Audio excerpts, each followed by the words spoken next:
This channel does not promote any violent, harmful, or illegal activities. All content provided by this channel is meant for an educational purpose only. প্রতিবাদ মঞ্চ থেকে যখন প্রশ্ন উঠছে যে আমরা সঠিক বিচার চাই এবং খুন না ধর্ষণ না গণধর্ষণ এই ধরনের প্রশ্নগুলো যখন উঠতে শুরু করেছে তখন সেদিন ওই তিলোত্তমার সঙ্গে যে চারজন ডাক্তার ডিনার করেছিলেন তাদেরকে ইতিমধ্যেই তলব করা হয়েছে, তাদেরকে নোটিশ পাঠানো হয়েছে জিজ্ঞাসাবাদের জন্য।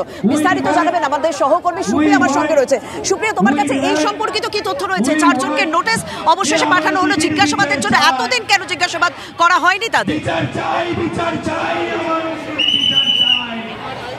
দেখো, ইতিপূর্বেও তাদের সঙ্গে তদন্তকারীরা কথা বলেছেন এবং যখন স্পেশাল ইনভেস্টিগেশন টিম অর্থাৎ কলকাতা পুলিশের তরফ থেকে যখন সিট গঠন করা হয় তার পরবর্তীতে আমরা যেটা দেখেছি যে অন্যতম অভিযুক্ত হিসেবে সিভিক ভলেন্টিয়ার সঞ্জয় রায়কে পুলিশ গ্রেপ্তার করে এবং তদন্তের গতি প্রকৃতি যত এগিয়েছে ততই কিন্তু তদন্তকারীরা যে বিষয়টা জানতে পেরেছেন ওই দিন রাতে এই যে তিলোত্তমা অর্থাৎ দ্বিতীয় বর্ষের চিকিৎসক পড়ুয়া তার সঙ্গে আরও যারা অন ডিউটিতে ছিলেন তাদের একটা তালিকা তৈরি করা হয়, তাদের সঙ্গে তদন্তকারীরা কথা বলেছেন। কিন্তু রাত 12টা নাগাদ, ওই দিন রাত 12টা নাগাদ এই এমার্জেন্সি বিল্ডিংয়ের 4th ফ্লোরে যে সেমিনার হল রয়েছে সেখানে ওই চিকিৎসক পড়ুয়ার সঙ্গে আরও তার যারা সহকর্মীরা ছিলেন এমন 4 জন ডাক্তার যারা একসঙ্গে ডিনার করেছিলেন তাদেরকে নোটিশ পাঠিয়ে কলকাতা পুলিশের তরফ থেকে জিজ্ঞাসাবাদের জন্য ডেকে পাঠানো হয়েছে।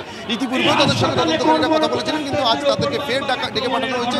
কেন ডেকে পাঠানো হয়েছে যেটা আমরা পুলিশ সূত্রে জানতে পারছি, সেদিনের কি পরিস্থিতি ছিল অর্থাৎ তারা কে কোথায় কর্তব্যরত অবস্থায় ছিলেন এবং তারা রাতে যখন একসঙ্গে ডিনার করলেন তার পরবর্তীতে কে কোথায় চলে গিয়েছিল এবং পরের দিন সকালে যখন তিলোত্তমার যে দেহ উদ্ধারের বোঝাই যাচ্ছে যে তাদেরকে এবার স্পেশাল ইনভেস্টিগেশন টিম তারা তাদেরকে জিজ্ঞাসাবাদ করবে।